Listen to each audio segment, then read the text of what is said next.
मैं ऋतु बंसल। शुरू करते हैं बच्चा। क्लास 10 गणित की 13.1 क्वेश्चन नंबर 7। इस क्वेश्चन को हम दोनों ही विधियों से करके देखेंगे और देखेंगे कि दोनों विधियों में क्या फ़र्क पड़ता है, क्या उनके करने में अंतर आता है या उनके वो जब आंसर निकालते हैं तब कोई अंतर आता है क्या।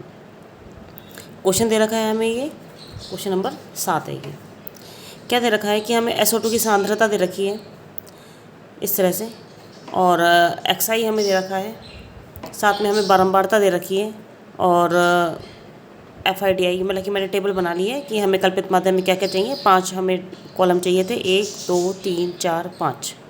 ठीक है, एक XI का, एक DI का, एक आपको FIDI का, ये 3 कॉलम हमें बनाने होते हैं। XI निकालते हैं सबसे पहले, टाइम वेस्ट नहीं करते। 0.00 से 0.04 है, तो यहाँ पर क्या करेंगे, इन दोनों को या तो बीच की संख्या का हम अंदाज़ा लगाएं, नहीं तो सबसे अच्छा है कि आप इन्हें कैलकुलेट करके देखिए। दोनों को जोड़ेंगे, जोड़ के क्या करेंगे, आधा करेंगे। जोड़ेंगे तो हमारे पास क्या आएगा, 0.00, इसमें हम जोड़ रहे हैं 0.04, दशमलव के नीचे दशमलव, 40.0 आ गया। इसको हम 2 से भाग करेंगे। ठीक है, ना जाने के 0, फिर दशमलव, फिर ना जाने के 0, फिर 2 दूनी 4। कितना आया, 0.002, 0.02। ठीक है, 0.02। अब देखिए, हर एक में जो क्लास का साइज़ है वो कितने कितने का है, 0.04 का है। 0.04, फिर 0.04, यानी कि आप दूसरे दशमलव स्थान पर 4 जोड़ते जा रहे हैं तो हमें संख्या मिलती जा रही है। तो हम बराबर बराबर क्लास साइज़ है इसका, H जो है बराबर है, तो यहाँ पर हम क्या करते जाएंगे, 4 जोड़ते जाएंगे, यानी कि 0.04 जोड़ेंगे। 4 यहाँ जोड़ेंगे तो कितना आ गया, 6, 0.0। यहाँ जोड़ेंगे तो क्या आएगा, 6 4 10.0। ठीक है, फिर यहाँ 4 जोड़ेंगे तो कितना रहेगा, ये 14.0। फिर यहाँ 4 जोड़ेंगे तो ये कितना रहेगा, 18.0। फिर यहाँ 4 जोड़ेंगे तो कितना आ जाएगा, 22।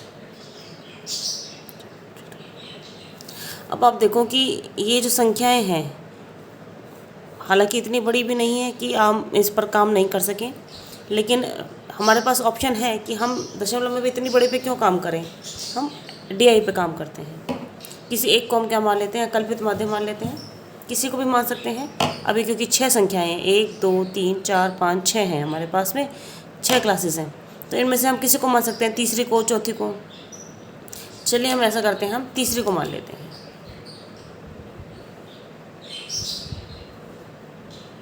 इसको हमने क्या मान लिया, A मान लिया। हम अपना A अलग से लिख देते हैं। A हमारा कितना दे रखा है, 0 दे नहीं रखा, हमने माना है 0.10। अब DI कैसे निकालते हैं कि हर एक में से इसको हम घटाते जाएंगे।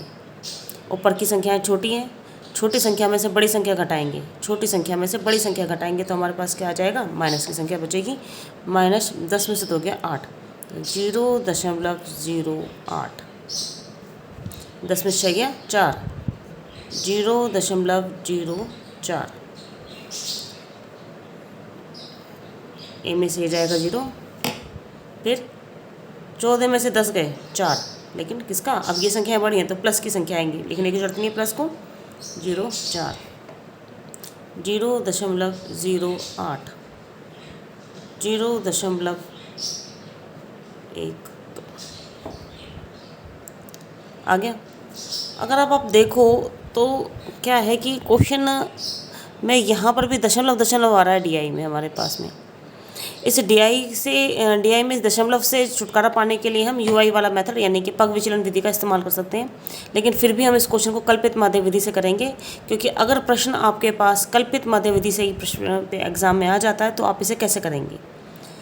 दशमलव की वजह से इस क्वेश्चन को मैंने कल्पित माध्य से करने का सोचा कि मैं इसको ऐसे भी करके बच्चों को दिखाऊं। चलें, 4 से गुणा करते हैं, 4 8 32। ठीक है, देखो दशमलव में कैसे करते हैं, 4 8 32 पहले गुणा कर लिया हमने। अब दशमलव स्थानों को गिनते हैं। इसके पास तो कोई दशमलव स्थान है नहीं, इसके पास है।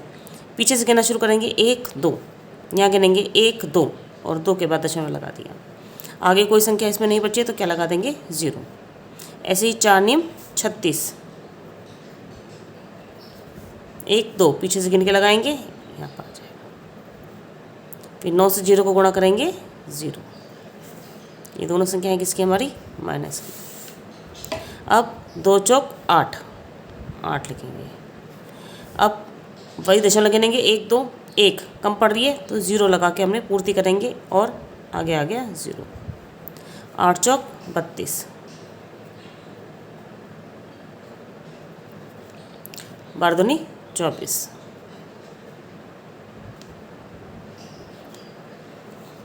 अब भाई माइनस की संख्याओं को एक साथ जोड़ेंगे और प्लस की संख्याओं को एक साथ जोड़ेंगे। 6 और 2 8, 3 और 3 6, माइनस की हैं और साथ में ये किसकी हैं दशमलव की है। अब 8 और 2 10, 10 और 4 14,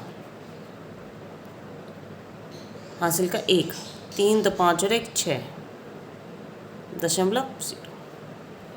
अब दशमलव 6 8 से दशमलव 6 4 कौन बड़ा है, ये बड़ा है, तो इसमें से इसको घटाएंगे। 8 में से 4 गया 4, 6 में से 6 गया 0, दशमलव।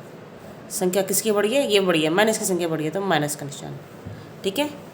अच्छा, बारंबारता में हम जोड़ लेते हैं, कितना आ रहा है ये देखो,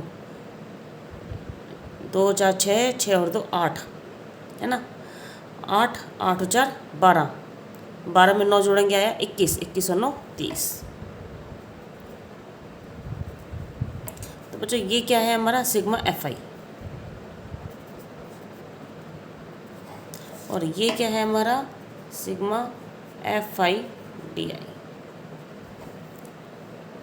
ये माइनस का निशान है। ठीक है। अब जो जो पता है वो लिख दें हम, जो जो हमें फार्मूले में काम आएगा। सिग्मा FI बराबर 30, सिग्मा FI DI बराबर माइनस का 0.04। ठीक है। अब इन वैल्यूज़ को रखेंगे हम फार्मूले में। x बार बराबर a plus sigma FI, formula याद है आपको, DI upon sigma FI।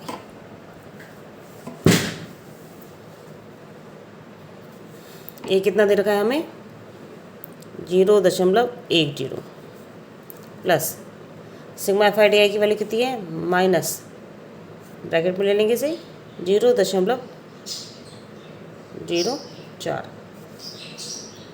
Upon ये कितना है 30। धीरे धीरे हल करेंगे इसे। 0.10 प्लस माइनस क्या हो जाएगा माइनस 0.04/30। इसको हल करेंगे बेटा। हल करने के लिए क्या करें, इस दशमलव के निशान को हटाते हैं। हटाने का तरीका ऐसे उड़ता हुआ हमें नज़र आना चाहिए। नीचे डायरेक्ट नहीं लिखेंगे, यहाँ पे गुणा का निशान करके लिखेंगे 1, और कितने पीछे उसके कितने 0, जितनी ये अंक हैं, कितने अंक हैं 2। अब काट लेते हैं जो कटता है हमसे। ठीक है, 2 से काटेंगे, 2 दूनी 4, 2 एकम 2, 2 पंजे 10। अब इससे करेंगे तो हमारे पास क्या हो जाएगा, इस 2 से इस 50 को काटेंगे तो हमारे पास फिर लंबी सारी गुणा आ जाएगी, इसको नहीं छेड़ेंगे हम। ठीक है, तो कैसे करेंगे इसको हल, मैं यहाँ लिख देती हूँ 0.10, इसको साथ साथ उतारेंगे, छोड़ के नहीं चलेंगे। माइनस 15 है ना, 15 से इस 2 को भाग करते हैं, बटेगा 100 को बाद में एडजस्ट करेंगे हम। 15 से 2 को भाग कर लेते हैं, कितना आ जाएगा 2 नहीं जाएगा तो कितना आ जाएगा ना जाने की 0, फिर एक 0 आ जाएगी तो 20 बन जाएगा, तो 15 कम 15, कितना बचा 5, फिर 15 तिया 45। यानी हमारे पास कैसे आया ये 0.1। इसमें से इसको घटा देंगे,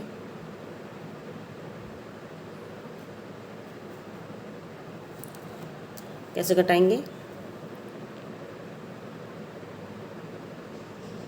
जैसे मैं आपको एक तरीका और बताती हूँ, ये आसान पड़ेगा हमारे लिए। 2 0 काटना नहीं है अब यहाँ पे, हमें सिर्फ शॉर्टकट है ये, है ना। बटे हुए दोनों के नीचे 100 है तो इसके नीचे हमने 100 लगाया, तो जब नीचे के हमारे पास इसे क्या बोलते हैं हम, हर सेम है, तो ऊपर वाला ऐसा एज इट इज़ हो जाएगा।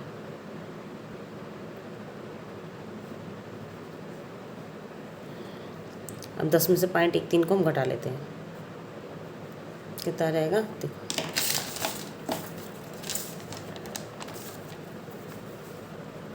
दस में से घटाना 0.13, तो पॉइंट के पीछे पॉइंट।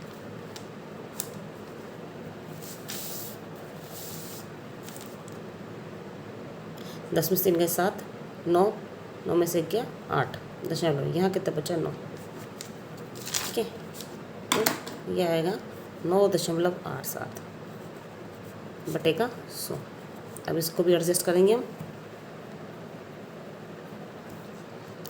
कितने जीरो हैं 2, तो दशमलव का स्थान भाग जब करते हैं तो हमारे बाएं हाथ की तरफ खिसकता है, तो यह रहेगा 7 और 8 तो पहले ही थे, 2 है तो 2 अंक खिसकाएंगे 9, अब कम पड़ रहा है तो 1 जीरो और ले लेंगे और आ गया दशमलव के बाद 0। ये आ गया आपके पास, क्या दे रखा है यहाँ पे यूनिट आपकी, मैंने यहाँ लिखी नहीं है, मिलीमीटर आपकी इसमें दे रखी है, प्रति हज़ार में दे रखी है, ठीक है। अब इसको आगे बढ़ाते हैं अपन,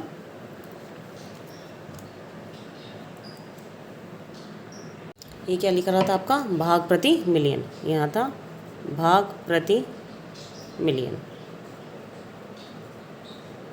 तो यहाँ भी आएगा भाग प्रति मिलियन। अब इसी प्रश्न को हम किससे करके देखेंगे, अपने पग विचलन विधि से करके देखते हैं कि यहाँ कोई फर्क पड़ता है क्या। अब देखिए इस क्वेश्चन को मैंने इतना यहाँ पर पहले नोट कर रखा था, इतना है। अब यूआई वाले से अपन करते हैं इसको आगे, ताकि हमारा समय बचे थोड़ा।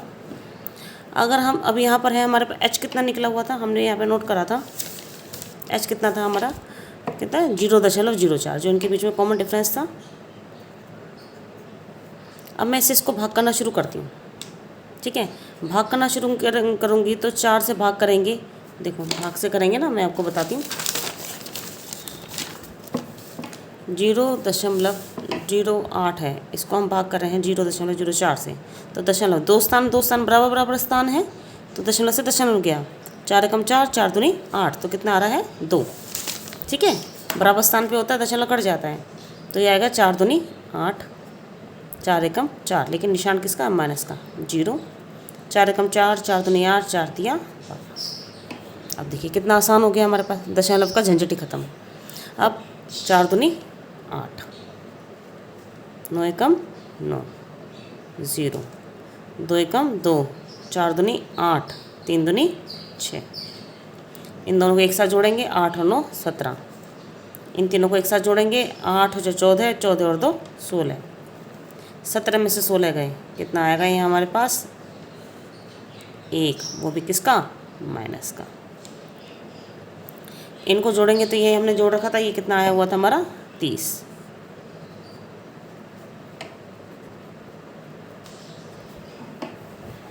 तो यहाँ लिख लेते हैं हम, सिग्मा एफ आई हमारा कितना दे रखा है 30, सिग्मा एफ आई यू आई ये कितना दे रखा है हमारा माइनस का 1। हल करें इसको आगे,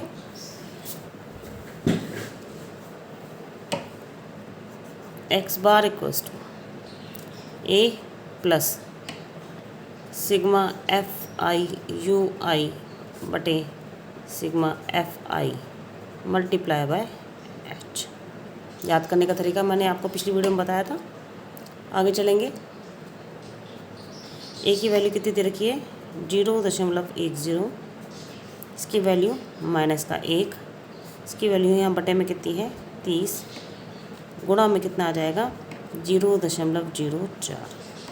और अब देखिए 0.10 प्लस माइनस माइनस, इसको ऊपर की संख्या को ऊपर गुणा करेंगे 0.04 बटे का 30।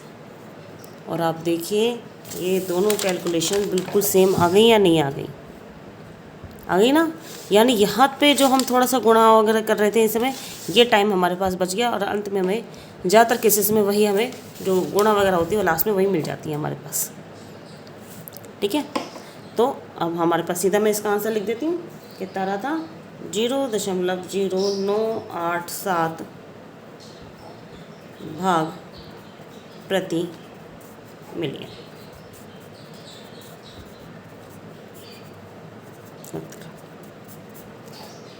धन्यवाद बच्चों।